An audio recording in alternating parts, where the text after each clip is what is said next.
فلا يتكلم أحد بموت رسول الله إلا ضربته. جئتك أؤمن بالله وبرسوله وبما جئت به. وقد أعذرت إليكم وأعذرتموني.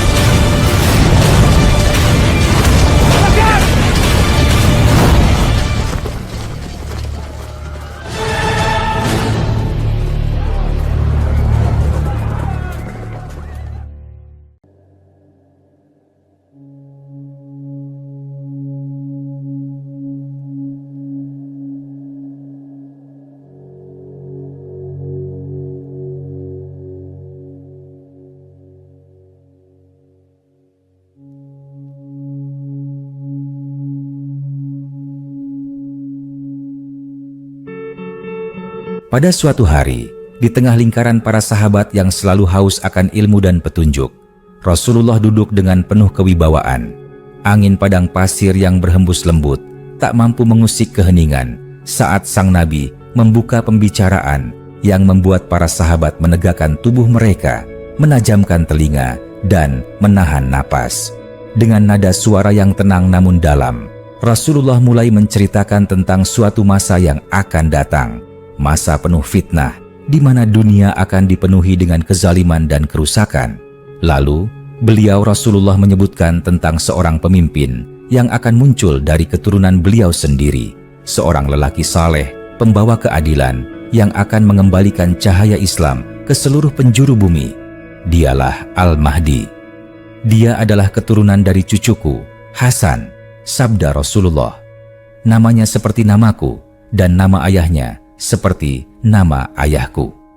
Para sahabat saling pandang, menyadari bahwa sosok yang dimaksud adalah pribadi mulia yang akan membawa perubahan besar di akhir zaman.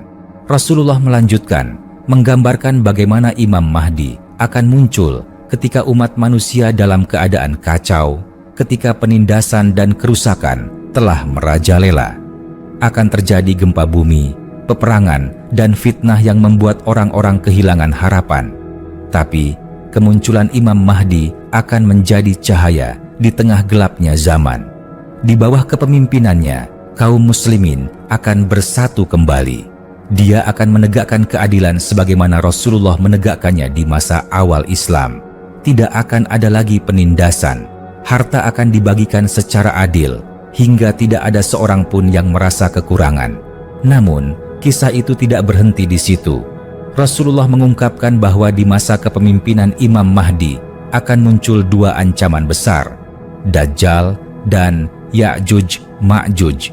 Setelah turunnya Nabi Isa yang akan membunuh Dajjal, datanglah bencana yang lebih dahsyat, makhluk buas bernama Ya'juj dan Ma'juj.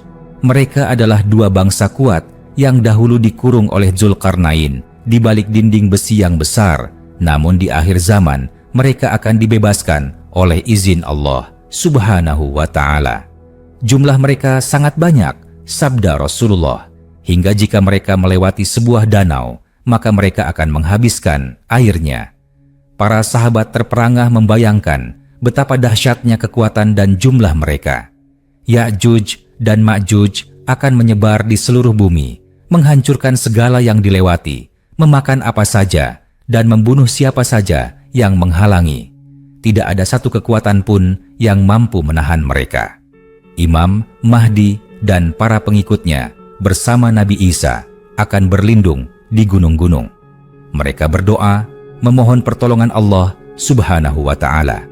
Maka Allah Subhanahu wa Ta'ala akan mengirimkan bala tentara yang tak terlihat, cacing kecil yang masuk ke dalam leher Ya'juj dan Ma'juj hingga mereka semua mati serentak.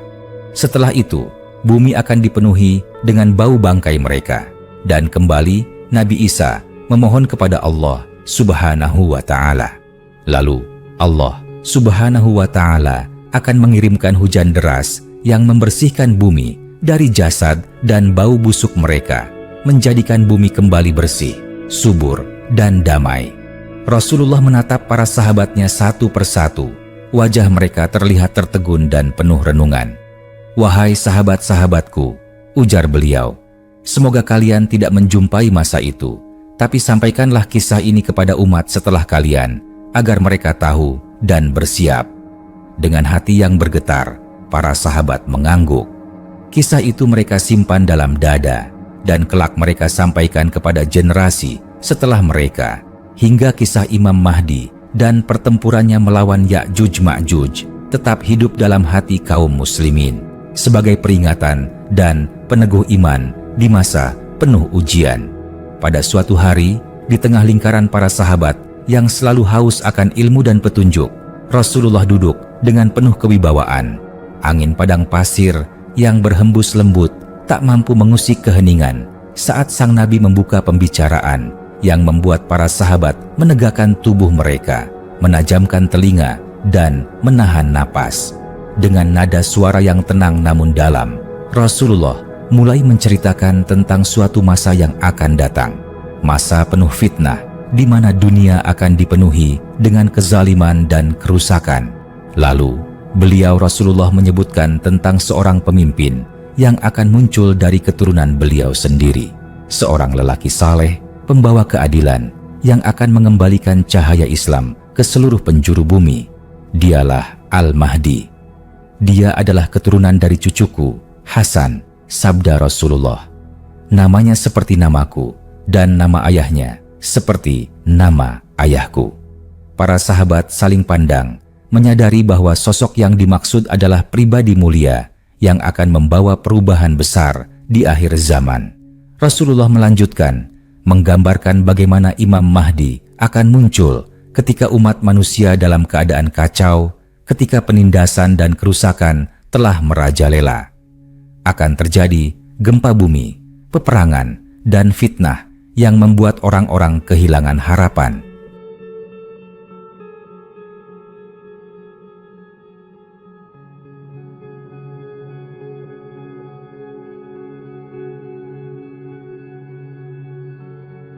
Tapi kemunculan Imam Mahdi akan menjadi cahaya di tengah gelapnya zaman.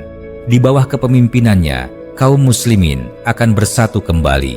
Dia akan menegakkan keadilan sebagaimana Rasulullah menegakkannya di masa awal Islam. Tidak akan ada lagi penindasan.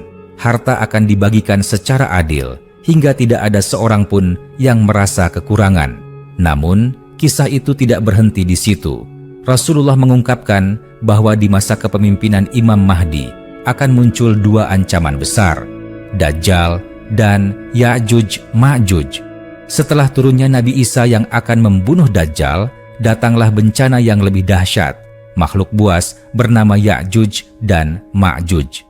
Mereka adalah dua bangsa kuat yang dahulu dikurung oleh Zulkarnain di balik dinding besi yang besar, namun di akhir zaman mereka akan dibebaskan oleh izin Allah Subhanahu wa ta'ala. Jumlah mereka sangat banyak, sabda Rasulullah, hingga jika mereka melewati sebuah danau, maka mereka akan menghabiskan airnya. Para sahabat terperangah membayangkan betapa dahsyatnya kekuatan dan jumlah mereka. Ya'juj dan Ma'juj akan menyebar di seluruh bumi, menghancurkan segala yang dilewati, memakan apa saja, dan membunuh siapa saja yang menghalangi. Tidak ada satu kekuatan pun yang mampu menahan mereka. Imam Mahdi dan para pengikutnya bersama Nabi Isa akan berlindung di gunung-gunung. Mereka berdoa, memohon pertolongan Allah Subhanahu wa ta'ala. Maka Allah Subhanahu wa ta'ala akan mengirimkan bala tentara yang tak terlihat, cacing kecil yang masuk ke dalam leher Ya'juj dan Ma'juj hingga mereka semua mati serentak. Setelah itu, bumi akan dipenuhi dengan bau bangkai mereka, dan kembali Nabi Isa memohon kepada Allah Subhanahu wa ta'ala. Lalu Allah Subhanahu wa ta'ala akan mengirimkan hujan deras yang membersihkan bumi dari jasad dan bau busuk mereka, menjadikan bumi kembali bersih, subur, dan damai. Rasulullah menatap para sahabatnya satu persatu. Wajah mereka terlihat tertegun dan penuh renungan. "Wahai sahabat-sahabatku," ujar beliau, "semoga kalian tidak menjumpai masa itu, tapi sampaikanlah kisah ini kepada umat setelah kalian, agar mereka tahu dan bersiap." Dengan hati yang bergetar, para sahabat mengangguk. Kisah itu mereka simpan dalam dada dan kelak mereka sampaikan kepada generasi setelah mereka hingga kisah Imam Mahdi dan pertempurannya melawan Ya'juj Ma'juj tetap hidup dalam hati kaum muslimin sebagai peringatan dan peneguh iman di masa penuh ujian. Setelah Rasulullah selesai menyampaikan kisah itu, suasana di antara para sahabat masih hening. Tak seorang pun yang segera angkat bicara. Hati mereka terhujam oleh kebenaran yang baru saja mereka dengar. Wajah-wajah mereka mencerminkan rasa takut, harapan, dan keimanan yang semakin dalam. Mereka tahu, ini bukan kisah biasa. Ini adalah amanah yang harus mereka jaga dan wariskan. Beberapa hari setelahnya, para sahabat mulai menceritakan kembali kisah itu kepada keluarga mereka, kepada para tabi'in, dan akhirnya tertulis dalam lembaran-lembaran ilmu yang sampai kepada kita saat ini. Setiap kali kisah Imam Mahdi, Dajjal, dan Ya'juj Ma'juj diceritakan ulang, hati yang mendengarnya bergetar.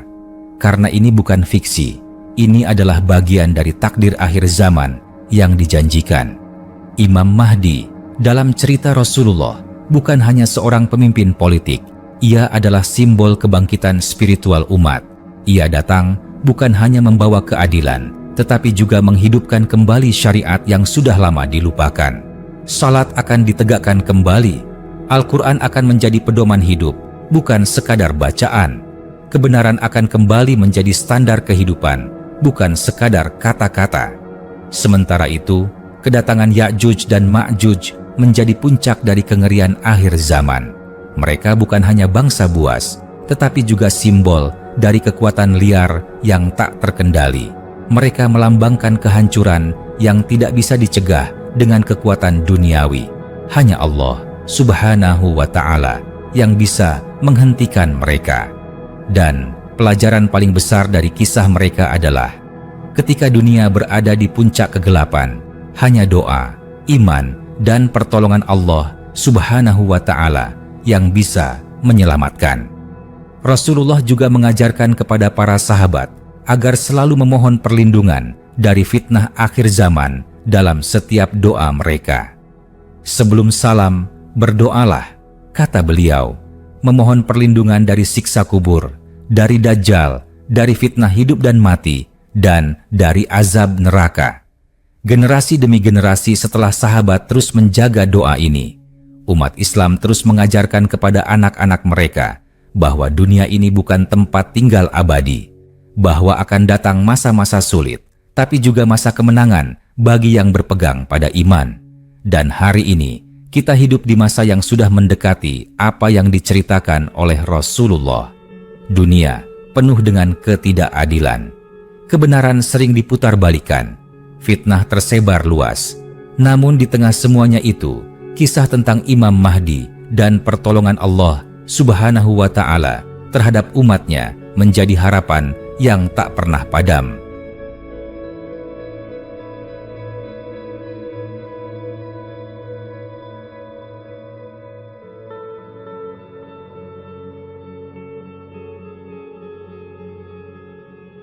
Kisah ini bukan untuk ditakuti, tapi untuk menjadi pegangan, agar kita senantiasa siap, agar hati kita tetap hidup, dan agar kita tidak menjadi bagian dari mereka yang lalai.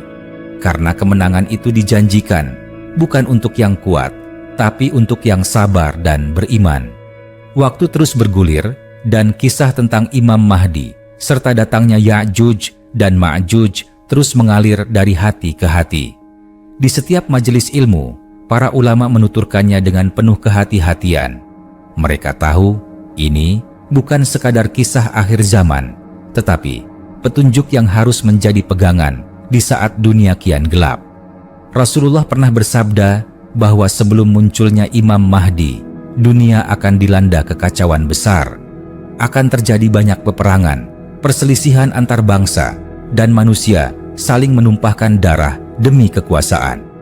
Di tengah kekacauan itulah, seorang lelaki dari Madinah akan berlari menuju Makkah, berusaha menyembunyikan diri karena enggan menjadi pemimpin. Namun, Allah Subhanahu wa Ta'ala telah memilihnya. Para ulama dan orang-orang beriman dari berbagai penjuru akan mengenali tanda-tandanya, lalu membayatnya di depan Ka'bah. Saat itulah lembaran baru sejarah umat Islam dibuka. Bukan karena dia haus kekuasaan, tapi karena tugas besar telah menantinya, menyatukan umat, melawan kezaliman, dan menyiapkan dunia untuk datangnya Nabi Isa. Imam Mahdi akan memimpin beberapa perang besar, termasuk melawan bangsa-bangsa yang zalim dan pasukan dari barat. Dalam salah satu peristiwa, pasukannya akan mencapai kemenangan di Syam, Suriah, dan dari situlah berita tentang Dajjal mulai merebak. Dajjal akan muncul sebagai fitnah terbesar, dan di tengah gentingnya situasi itu, Nabi Isa akan turun dari langit di Menara Putih Damaskus, mengenakan pakaian berwarna kekuningan dan rambutnya meneteskan air seolah baru saja mandi. Bersama Imam Mahdi, Nabi Isa akan memimpin pasukan kaum beriman untuk melawan Dajjal. Dalam suatu peristiwa di Gerbang Lud, Palestina, Nabi Isa akan membunuh Dajjal dengan tombak di tangannya. Kemenangan pun tiba. Namun, belum usai semua ujian. Rasulullah mengisahkan bahwa Allah Subhanahu wa Ta'ala kemudian mengabarkan kepada Nabi Isa bahwa bangsa Ya'juj dan Ma'juj telah dilepaskan. Mereka turun dari bukit-bukit tinggi dengan cepat dan brutal. Tiada satupun kekuatan militer yang mampu menghentikan mereka. Imam Mahdi dan para pengikutnya bersama Nabi Isa harus berlindung di Gunung Thur atau tempat tinggi lainnya, hanya mampu berdoa, memohon keselamatan. Lalu, datanglah pertolongan dari Allah Subhanahu wa Ta'ala. Allah Subhanahu wa Ta'ala akan menciptakan sebab kecil tapi dahsyat. Ulat-ulat kecil menyerang bagian leher Ya'juj dan Ma'juj saat malam, dan ketika pagi tiba, mereka semua mati. Bumi pun kembali tenang, namun jasad mereka menumpuk dan menebarkan bau yang mengerikan.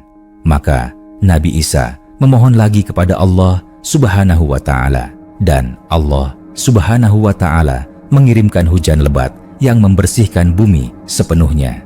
Setelah itu, dunia benar-benar memasuki masa keemasan. Tidak ada kedengkian, tidak ada permusuhan.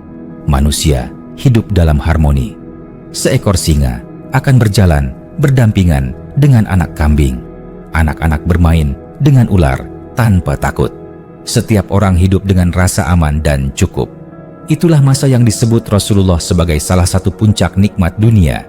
Masa di mana Islam benar-benar tegak, bukan hanya di mulut, tapi di hati dan perbuatan. Masa itulah yang menjadi harapan setiap mukmin yang mendengar kisah ini. Namun, semua ini akan berakhir. Setelah Imam Mahdi dan Nabi Isa wafat, manusia mulai kembali lalai. Itulah awal dari datangnya tanda-tanda besar lainnya hingga kiamat benar-benar tiba. Dan Rasulullah mengingatkan, berpegang teguhlah kalian pada agama ini, walau hanya dengan genggaman bara api. Akan datang masa di mana orang yang berpegang pada agama seperti menggenggam bara api di tangan. Maka, kisah ini bukan sekadar kisah. Ia adalah kompas, penunjuk arah bagi umat Islam agar tak tersesat dalam gelombang dunia yang terus berguncang. Sebuah warisan dari Rasulullah yang harus terus dijaga, direnungi, dan diamalkan. Setelah Rasulullah selesai menyampaikan kisah agung itu, dan setelah para sahabat menyebarkannya ke berbagai penjuru dunia Islam, umat mulai memahami bahwa zaman yang akan datang bukan sekadar tentang kehancuran, tetapi juga tentang ujian keimanan yang paling besar dan kemenangan yang paling mulia. Generasi demi generasi tumbuh dengan kisah itu. Di desa-desa kecil, di pesantren, di majelis-majelis malam hari yang diterangi lampu minyak dan obor, para ulama terus mengisahkan tentang Imam Mahdi, tentang munculnya Dajjal, tentang turunnya Nabi Isa, dan tentang Ya'juj dan Ma'juj yang akan menghancurkan bumi sebelum Allah Subhanahu wa Ta'ala sendiri yang menghentikan mereka. Hati umat terus dijaga dengan kisah-kisah ini. Karena dalam dunia yang semakin gelap, cerita tentang akhir zaman ini seperti lentera di tengah badai.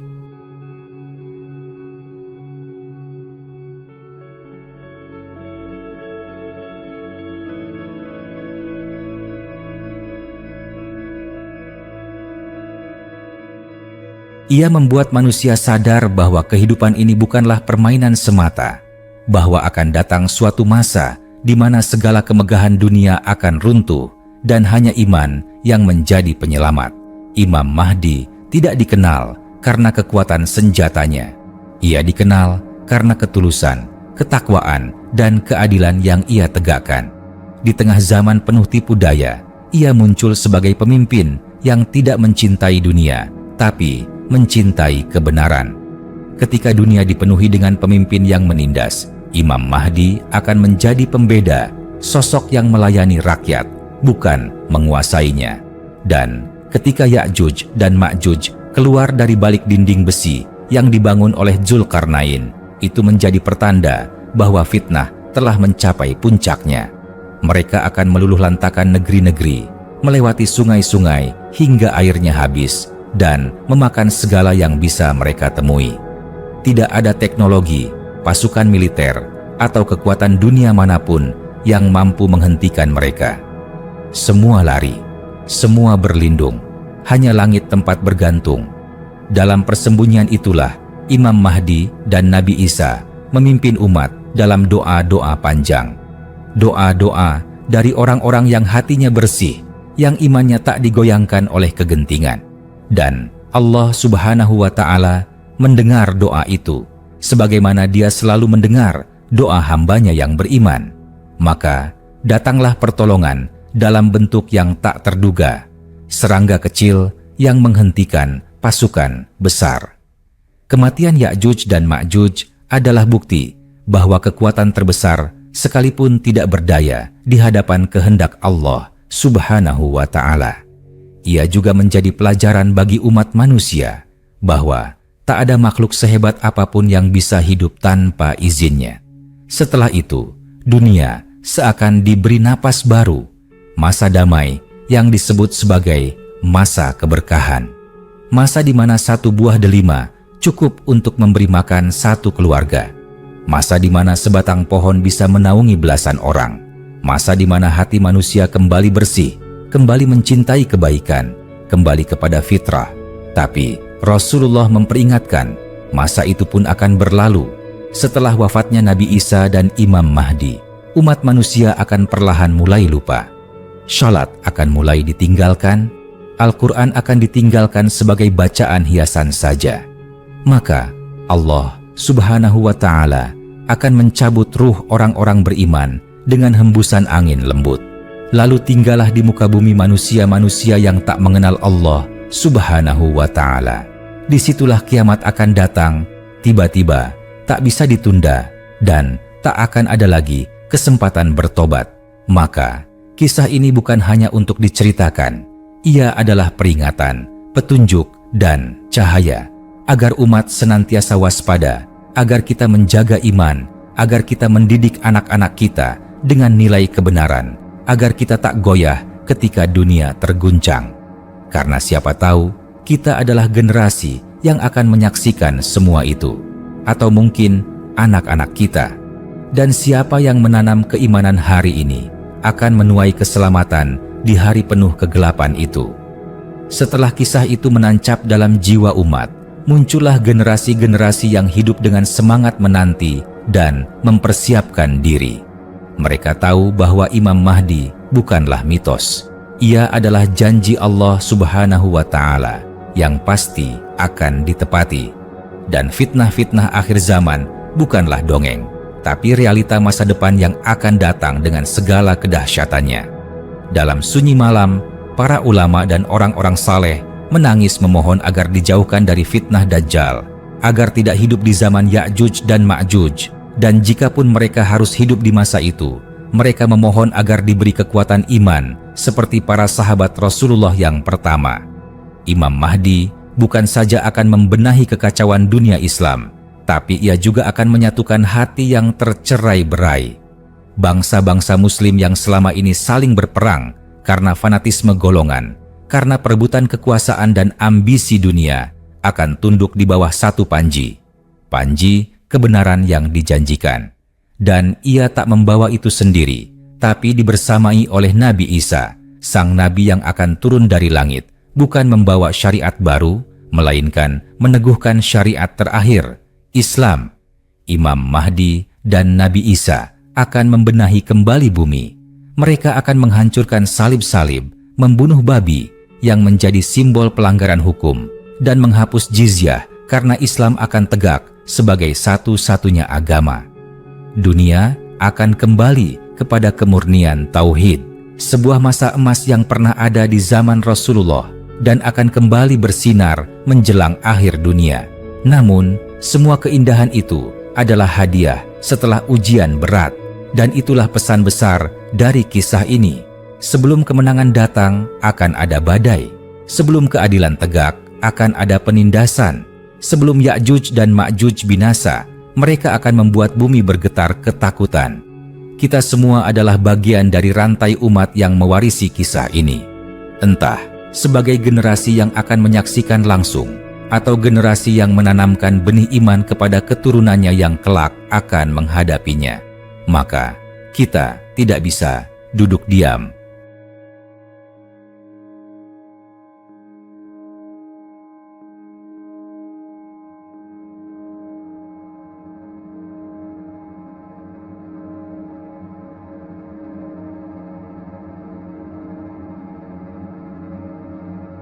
Setiap muslim hari ini punya peran menjaga iman di tengah dunia yang penuh fitnah, menjaga lisan agar tidak terjebak dalam hoaks dan permusuhan, menjaga hati agar tetap bersih dari cinta dunia yang berlebihan.